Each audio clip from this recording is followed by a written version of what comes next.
Kutaalee magaalaa Finfinnee keessaa iddoo hawwataa fi magariisummaan itti babal'achaa jiran keessaa kutaan magaalaa Nifaas Silk Laaftoon isa tokko.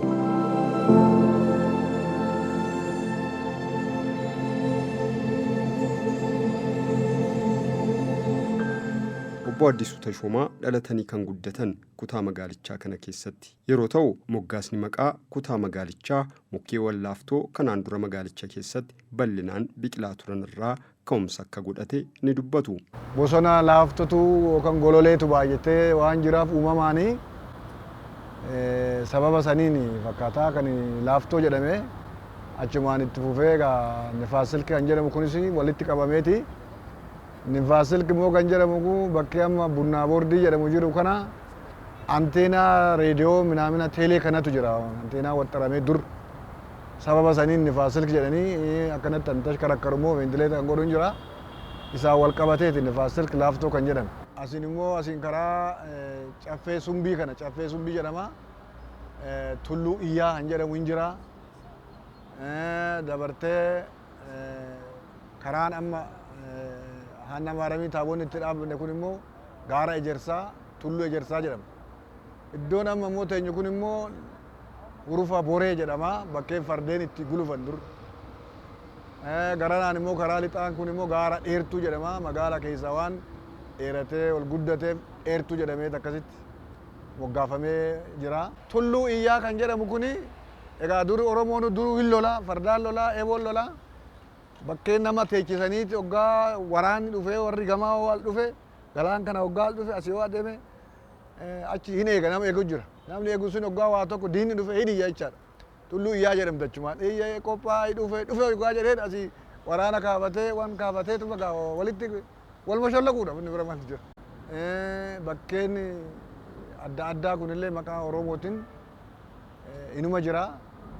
Garuu hamma akka bal'ina isaatiin dhawaatuma warri sirni duraanii balleessaa dhufee asiin gahe. Amma immoo warraaqsi amma dhufe kun iddoo hambaalee duraanii badanii bakkee duraan irraanfatan kakaasaa jira. Amma daandiin kunillee maqaa Hacaaluutiin moggaafamuun isaa baay'ee nutti tolee jira. Manni barumsaa asitti Burqaa Wayyoo kan jedhamu hin jira. Manni barumsaatillee maqaa Oromootiin moggaafamee jira. Qabaleen tokkollee asitti tulluu ejersaa jedhamu asitti Boree keessatti moggaafamee jira jechaadha. Kaka'umsa baay'ee jira dhawaata gaa ittuma deemee itti deemee isa uumaa ganamaa isaa itti deebi'uun hin oolu. Wallaansoon keenyas kanuma. Wallaansoon uummatni Oromoo duudhaa ofii hambaalee ofii bakka itti deebisuu waan ta'eef haalli amma jiru kuni shaggaarra jira jedha akka kiyyaatti. Fakkeenya amma bakkeen kuni daandii nama irra ba'e kuni bakkee farda xinqataaf itti gulufamu farda asitti. Baddaa gaara wal yaameet naannoo kanatti fardi hin gulufamaa. Hidaarii keessa illee gizee taabonni haannaa kun ba'ullee asitti fardeen hin gulufaman jechaadha. Gizee immoo akkuma Faasikaan hoggaa dhufe kun immoo akkuma humna isaatiin akkuma aqimii isaatiin waanuma qabuun foon qiccas qalatee dhuunfanis manatti tumaalessa qalatus anjibicha qalatus akkasumas akkuma humnaatiin gizeen gaariin jirtu akkasitti kan ayyaana kan wal yaamee wajjiniin taphatee kolfee walirra deemee dhuga Oromoon. Sassatuun qabu manaa qabaa qotateen manaa qabaa akka ammaa kanaa moti foon birrii tokko shilingiidha qirci birrii sumuuniidha fuuna gundoo tokkoo fuuna foon ani umurii kiyyaan birrii shilingiidhaan qirca galchee nan beeka qirca fuudhee nan beeka ergamee warra kiyyaatu. Arramoo birrii 20,000 30,000 innaa akkas ture. Farsoo xaasaa tokko birrii faraanka afuriin handaaqqonni sumunii sadiin akkasitti iddoo mammaakatu jira safara keenya handaaqqoo birrii shilingii irratti fintira immoo birrii baasa jedhama mammaaka qaba. Maaliif gatii handaaqqoo sadiif oduun ta'e wal jaalacha keessa fintira handaaqqoo dhugu akkasitti jira. Bashannanuu kanaati jira. Gizee foollaa nama beektu baqsaadhaan diggifama. Cuubata dhugu akka bishaanii gee jedhee cuubata dhugu Oromoon baqsaa dhuga. Dhadhaa hoggaa torbaan nyaata. Damma akkasitti innaa amma kun hunduu yeroon fageeche wanni hunduu qaala'insi hamam dhufee jira. Kun immoo maali? Yaa hoggaa rakkoo addunyaarra dhufu rakkoo biyya keenyarra dhufu kun hundi wal gaheet waan dhufeef immoo kana gaa tattaafanii hojjechuu nama jira akka baraatitti bulanii akka baraatitti of jijjiiru abbaatu of mara jedhe boonni kanaaf abbaan tattaafatee of baasa rakkoo keessa. Hojiin magariisummaa bal'inaan gaggeeffamuu isaatiin iddoowwan kaleessa jireenyaaf mijataa hin turre ijaaf akka tolutti miidhaganii hawwattummaan isaanii dabalee ijaaf qalbii namaa hawwachuu jalqabaniiru. Kunis kutaan magaalichaa hojii magariisummaa irratti hangam xiyyeeffatee hojjechaa akka jiru ifatti kan mul'isudha. ፓርኮችን የመንገድ አካፋዮችን አረንጓዴ የማድረግ ስራ bakkeewwan paarkiiwwanii fi iddoowwan daandii gurguddoo miidhagsuun jiraattonni magaalaa keenyaa akka itti bashannanan hojjechaa jirra. Iddoowwan kunneen kaartaa abbaa qabeenyummaa mirkaneessu akka ba'uuf hojjechaa jirra. የሚናፈሱባቸው መናፈሻዎች አሉ። እነዚህ ውበታቸውን ጠብቀው እንዲቀጥሉ እየተሰራ ያለ ስራ አለ። baay'ee bareeda laaftoon katamaa saffisaan guddate keessattuu erga karaan bal'aan kun ijaarame laaftoon akka malee guddate. Magaala keessa naannoon kun amma karaan labuu kun jamoo kun booleedhaan wal qixxaatee jira. Hoteelonni gurguddaan bakkeen itti bashannan hunduu magaala keessa caalee jira. Kanaaf guddinni ishee hunda caala. Magaala hunda caala laaftoon akka malee guddattee jirti. Iddoon kun dur tulluu araaraa jedhamee waamamaa kan ture yeroo ta'u manni iddoo kanarratti ijaaramee tures kantiibaa jalqabaa ta'uun Finfinnee bulchaa kan turan mana kantiibaa ቢትወደድ ወልደ ጻዲቅ akka ture ragaaleen ni mul'isu. በ1882 እስከ 1902 ድረስ ያስተዳድሩበት የነበረው ስፍራ ሲሆን kantiibaan duraanii bara 1882 hanga 1902tti mana kanatti tajaajilamaa turaniiru. Iddoon kun dur tulluu araaraa jedhamaa ture. Amma immoo labuu madaaniyalam jedhama. Iddoo tulluun araaraa kun seenaa guddaa qaba. Manguddoon achitti baaniiti nama araarsu. Bakkee fardeen itti tolu horuufni kun amma horufu kun hurufa fardeeniti. Fardeen achitti torraa caffeen amma fooqin irratti gamoon amma irratti qonnaa bulaa irraa fudhatamee saamamee akkanatti gamoon ijaarame kun hurufa fardeeniti okaan itti horiidha eenyu jedha. አሁን እንደምናየው ሁሉም ጣራው በቆርቆሮ ነው የተሰራው። በፊት ይሄ ቆርቆሮ የተሰራው manni kun yeroo ammaa gubbaan isaa qorqorroo uffatus jalqaba kan ijaaramee ture citaa irratti.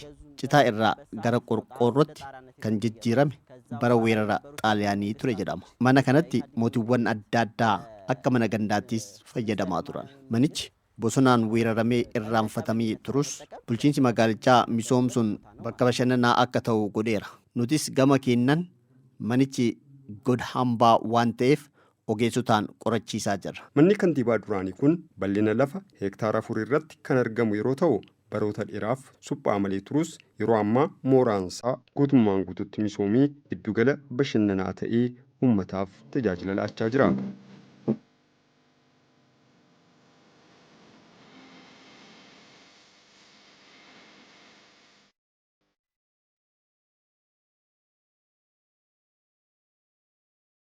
ሳይታደስ ብዙ ስለቆየ ያው እሳቸው ይገለገሉባቸው የነበሩት የድሮ ፋይሎች ምናምን ማተናቸዋል። meeshaawwan kantiibichi itti fayyadamaa turan argachuu hin dandeenye waan ta'eef qorannoo bal'aa gaggeessaa jirra. Magaalicha keessa hanqina iddoo bashannanaatu ture.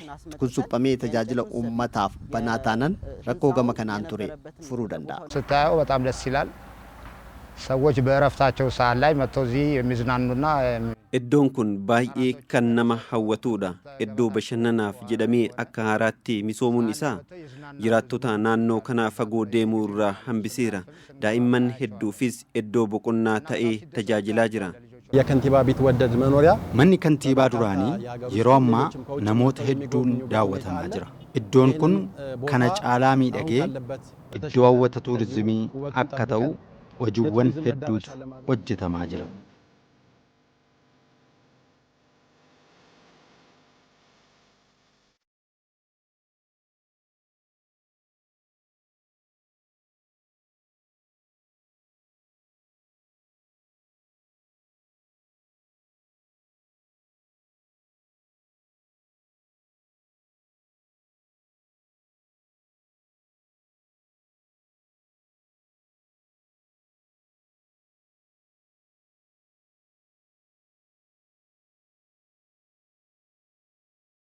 Jiraattuu kutaa magaalichaa kan ta'an adde Itaayyoo Alii manni umrii isaanii guutuu itti jiraachaa turan dulloomuu isaarraa kan ka'e nama isaaniif suphuu dhabuun rakkoo hamaaf saaxilamanii akka turan kan dubbatan addee Taayyoon har'a garuu kutaan magaalichaa hojii tajaajila lammummaa jalqabuu isaatiin manni isaanii suphamee fi yaaddoo kaleessaa keessaa bahanii jiraachaa akka jiran ni dubbatu. እንኳን ለበዓሉ አደረሰዎት። እንኳን አደረሳችሁ። በዓሉ የሰላም የጤና የብልጽግና ይሁንልዎት። አሜን እናቴ አሜን አሜን አሜን አሜን። ደህና ናችሁ? እዛ ተኑሮ የዛሬው ኑሮ ይበልጠኛል። ለምን ጦሜን አላድርም? እዚህ ተኝት ብዬ እንቅልፌን ጭርስ አድርጌ ታለቅስ እኮ ነው የከረምኩት። jireenya kaleessaarra har'a naa wayya kaleessa manni koon irratti dhimmisaa ture har'a garuu naaf suphamee mana kana fakkaatu keessan jiraachaa jira kunaanaaf boqonnaa guddaadha. ተባረኩ አትጡ አትንጡ ልጆቻችሁ ይጥቀሟችሁ። በወረዳ ደረጃ ማዕድ ማጋራት አለ በስፋት በክፍለ ከተማ ደረጃ ደግሞ sadarkaa kutaa magaalaa kaasee sagantaa maaddii walii qooduu ni geggeessina. Yeroo kana nama tokkoof meeshaalee adda addaa tilmaamni isaanii qarshii 3,000 ol ta'e ni qoodamaaf. Sagantaa tajaajila lammummaatiin maaddii walii qooduun alatti manneen namoota harka qalleeyyii ijaaruun namoota hedduuf qaqqabneerra. Hojiin maaddii qooduu fi mana ijaaruu irratti hirmaannaan abbootii qabeenyaa magaalaa keenyaa guddaa waan ta'eef asumaan galateeffachuun barbaada.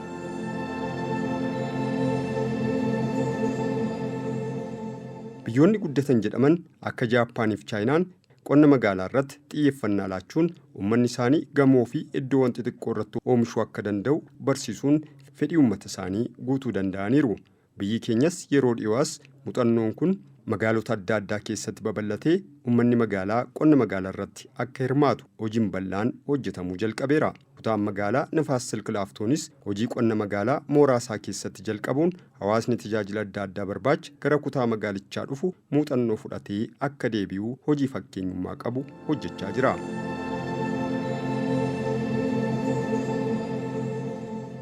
jalqaba muuxannoo hin qabnu nuti jalqaba yeroo seenne gurmoomnee mallafa jira irratti gurmoomnee hojjennee jalqaba gaafa seennu gibirannaan bukkeen dhaabbata gaafa biqilaa kana hojjennullee gibirinnaan nutti argisiisa akkamitti akka dhaabamu fageenyi isaa akkamitti akka walirraa hojjetamu nutti argisiisa ergas boodanus gibirannarraa muuxannoo fudhannee kaanee ofii keenya jechuutti kaanee namoota baay'eellee barsiisaa jirra jechuudha namoota bakkee waradaa biraarraa dhufan jechuudha akka jararraa muuxannoo fudhannee amma garuu of dandeenyee bakka nama nutti argisiisuun gaafa nuyiyyuu nama biraatti hin argisiifne jechuudha.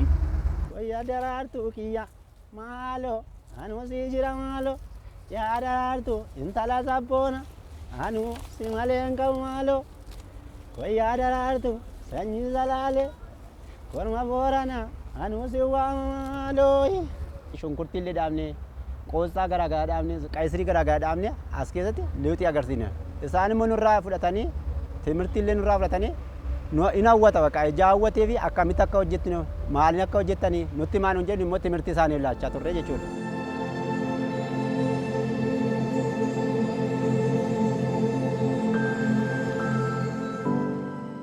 Namoonni adda addaa dhufaa oolu fakkeenyaaf gibbii kana guyyaadha guyyaatti isa dhufan bakka akkamitti hojjetame mee nutti argisiisa sarii sanyii isaa nuuf laadhaallee hin jedhu yeroo baay'ee wanta akkasitti hojjetama akkasitti hojjetama nee dhufne itti argisiifna namoonni baay'ee yeroo baay'ee dhufanii irra deemanii bakka as keessatti akkamitti akka hojjetame nu qorachaa oolu guyyaadha guyyaatti dhufanii iddoon hin jiru warra jedhan kanaafi bootaallee bootaa xiqqoo amma kanaatti tuffachuu dhiisaniitu irratti hojjetamanii baay'ee jijjiirama guddaan qaba ergaa isaanii kan dabarsan.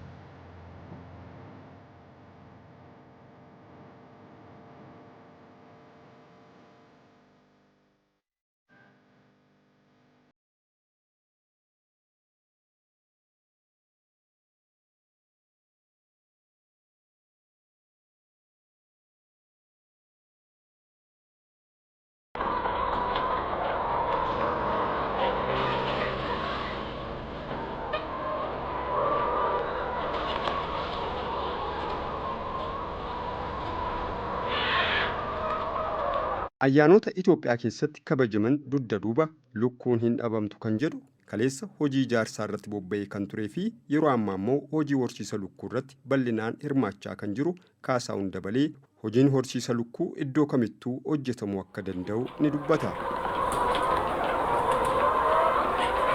hoolaanis jiraatu, qotiyyoonis jiraatu, waa hundi jiraatu indaaqoo fi quuphaa malee miidhagu waan kanaatifu baay'ee barbaadamanii nus immoo hoggaa ayyaanni dhufu kana sirriitti qophoofnee eegne jechaadha. Hojjaanis nutti baay'ata hoggaa sanii indaaqoos gabaatti hin baasna, quuphaallee hin baasna, waradaatti hin dhiyeessina, kifla katamaattis hin dhiyeessina. Akka biyyaatiitti Finfinnee irratti bakka fayyadamnee dhiyeessine jechaadha. Indaaqoo gizeedhaaf nu bira kan jiranii karaa 500 ta'u amma kan faasikaa kanatti kanan baasu quuphaa dammoo karaa 20,000 hin taa'ee teegna. Mana lamatti hojjenna. Maaliif akka gabaa keessaan baan amma 500 sun hoggaa baanii bakka isaaniititti immoo caacuttii galchina.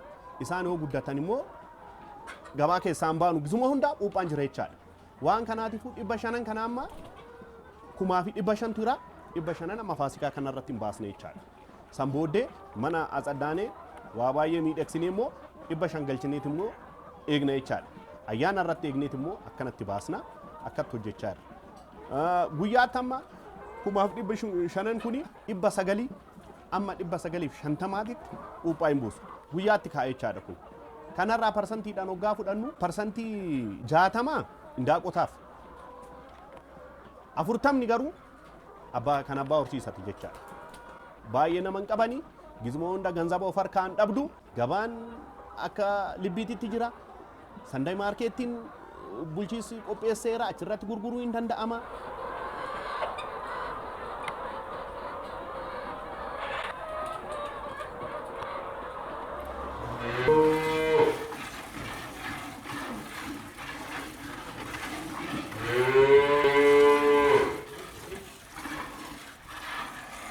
እነዚህ የምታዩቸው እንግዲህ ከዛ ጀምሮ iddoo argitan kana irratti loon aannanii horsiisaa jirra. Hojiin kun hojii nama guddisu akka ta'e dargaggootaaf dhaamuun barbaada.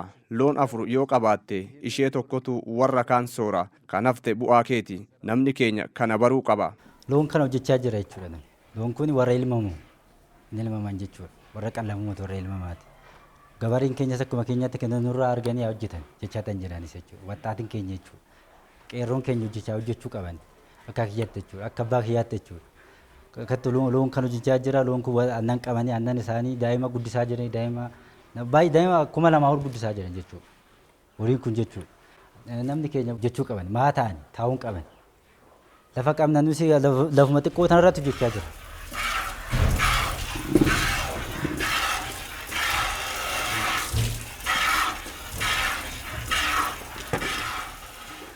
Baala xiqqil goommanidha kuni duriin gatama ture gabaa keessatti jechuudha.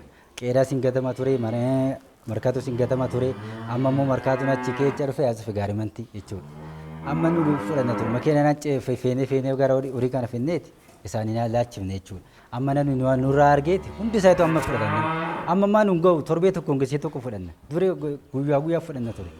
Amma nun gahu torbee tokkoon gisee takka bichaa fudhanna. Namni biraatis fudhatan jechuudha.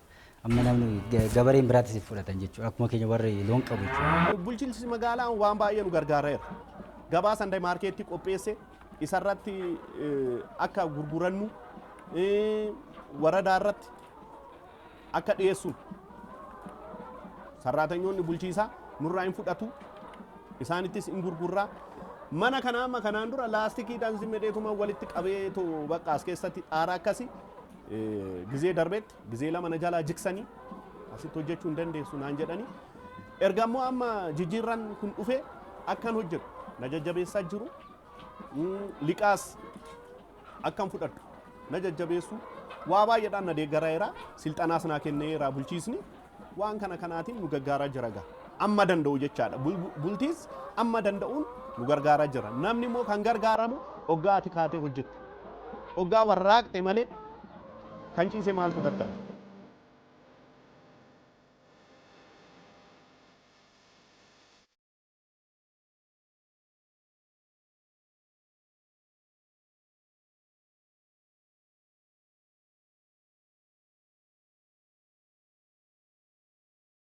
ዩኒዮኖቻችን ከኦሮሚያ ጋር ዩኒዮኖonni keenya yuuniyoonota oromiyaatii fi kanneen biroo waliin qindaa'uun dhiyeessii irratti bobba'anii hojjechaa jiru.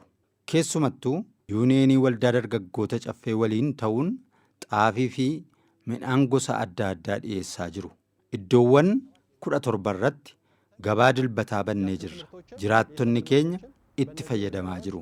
Ayyaanaan wal qabatee lukkuu fi አንቃቁን በልናን akka dhiyaatu hojjechaa jirra. በዓል ሲሆን ደግሞ ዶሮ፣ እንቁላል ተጨማሪ እየገቡ የሚሸጡበት ሁኔታ አለ።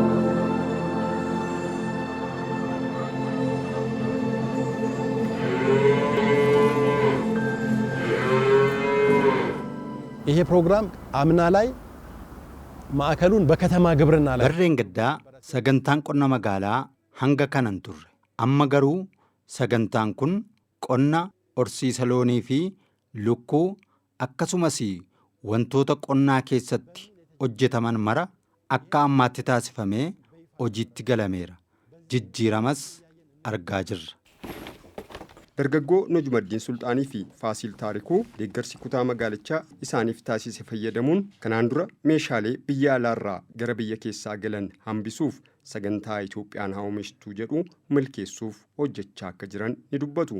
ብዙ ጊዜ ከውጭ ሀገር ነበር የምትገባው። ሜሻሌ ኤሌክትሪኪ ከናን ዱራ ብያ አላራ ዱፋ ቱራን ብየ ኬሰት ኦሚሻ ጅራ ሜሻሌ ዶ አዳ አዳatti ገተማን ወሊtti qabnee ዳኩን ገልቴ ብሮtti dabaluun ኦሚሻ ጅራ ይሄን እናምርተዋለን። ከውጭ መግባቱን አቁመዋል።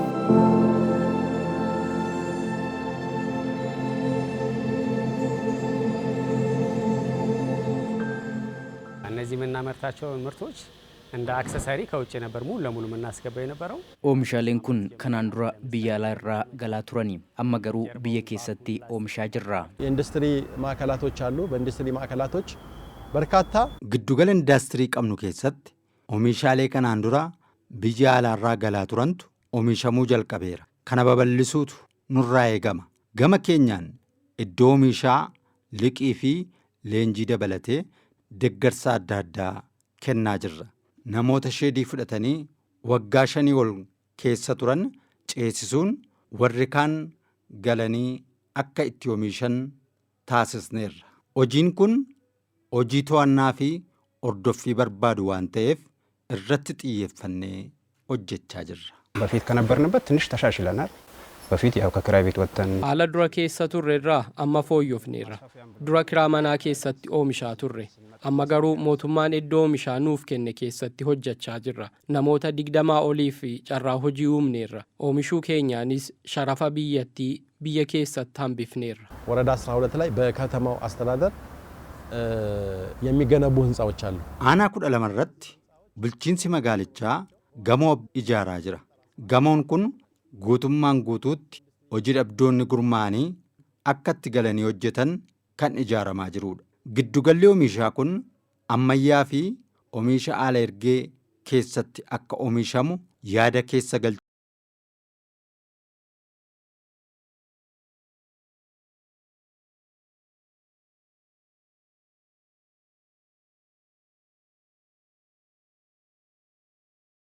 akka jiru kan dubbatu obbo Dabalaa Fixee kanaan dura tajaajila barbaacha gara kutaa magaalichaa yeroo dhufu tajaajilli kennamu si'ataa ta'uu isaarraa kan ka'e rakkachaa akka ture kan dubbatu yeroo ta'u har'a garuu kutaan magaalichaa tajaajila teekinooloojiin deeggarame jalqabuu isaatiin rakkoo kanaan dura ture furamaa dhufuusaa ni dubbata. Duraan faayilii baduu danda'a maanuwaalii rakkisaa ture. Amma garuu onlaayiniidha. Tiraak nambarii kan jedhamu sii kennama waan ta'eef tiraak nambarii saniin qabattee eenyu biraa akka ramadame raaflii jechaadha. eenyu biraa akka ramadame sitti himu saniin booda isaanii kanaaf siistama ta'uusaa baay'ee gaariidha. Siistamni asiitis baay'ee ispiidii qaba.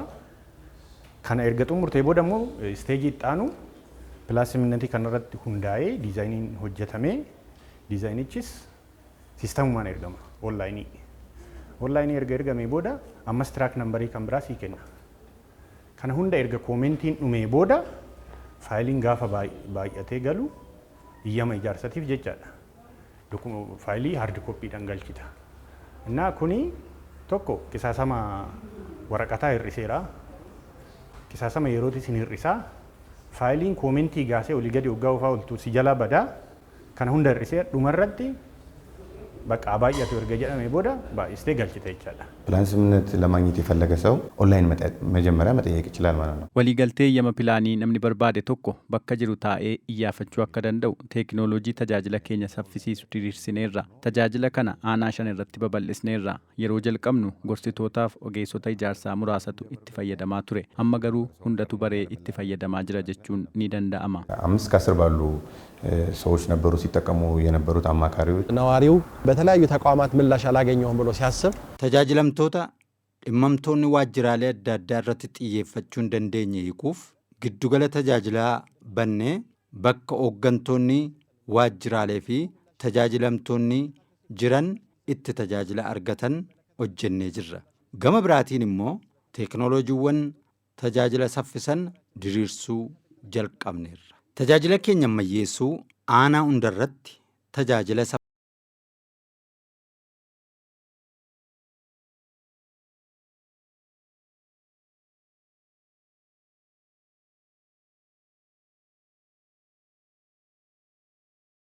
nageenya naannoo eeguuf raayyaa nageenyaa hundeessuun naannoo keenya eegaa jirra. Qaamni kun qaamolee nageenyaa waliin qindoomee kan hojjetudha. Uummanni keenyas qaamolee kana deggaruun tumsa gochaa jira.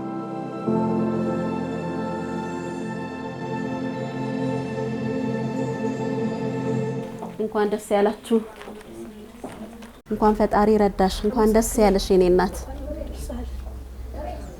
በወረዳ 9 ጤና ጣቢያ እስካሁን ከጀመርን ኦልሞስት 2 ወራት አስቆጥረናል። የቀዶ ሕክምና አገልግሎቱን በ2 ወራት ውስጥ ከ40 በላይ እናቶችን buufata fayyaa aanaa sagalirratti tajaajila baqaqsanii yaaluu erga jalqabnee ji'a 2 keessatti haadholii 40 ol deechifneerra.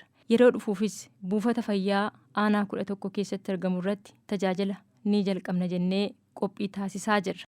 Uummanni keenyas tajaajilli wal'aansa yaalii buufata fayyaa kanarratti jalqabuu isaa baree akka itti fayyadamu asumaan dhaamsa koo dabarsuun barbaada. እንኳን ደስ ያለሽ፣ እንኳን ፈጣሪ ረዳሽ። ወንድ ልጅ ነው ሴት ልጅ ነው የወለድሽው? እሰይ፣ እንኳን ጌታ ረዳሽ። እሰይ፣ ጥሩ ተንከባክበውሻል? ጥሩ ጊዜ ነበረሽ? ቤተሰቦቼ ናቸው እዚህ አጋጣሚ እሰይ፣ ጤና ጣቢያ በጣም ደስ ብሎኛል። እሰይ፣ እንኳን ፈጣሪ ረዳሽ። እኛም ደስ ብሎናል። የክርስቲያን ማህበረሰብ ያው ለ2 ወር ጾም ላይ እንደቆየ ይታወቃል። ያው ጤናማ የአመጋገብ ስርዓት እንዲኖር uummanni kiristaanaa ji'oottan lamaan darbaniif soomarra waan tureef ayyaana kana yeroo kabaju nyaata coomni itti baay'ateerraa of eeguu akka qabu asumaan dhaamsa koon dabarsa. Ayyaanni ayyaana nagaa fi badhaadhinaa akka ta'u nawwa. Baga siniin ga'e tsoomiin kun tsoomii nagaan kan jaalalaan wal jaalalnee walirra deemnee wajjiniin ayyaana kana tsooma kana hiiknu nu haa godhu. Kan bitaa mirga nutti faccu kana waan illee nurra haa qabu. Kan amma kun roobee lafa ga'e kanillee waan isaa margaan haa ga'u. Baga ayyaana tsooma hiikaa isin ga'e. Ayyaanni kun kan fayyaa, kan nagaa, kan badhaadhinaa akka ta'u ayyaana gaarii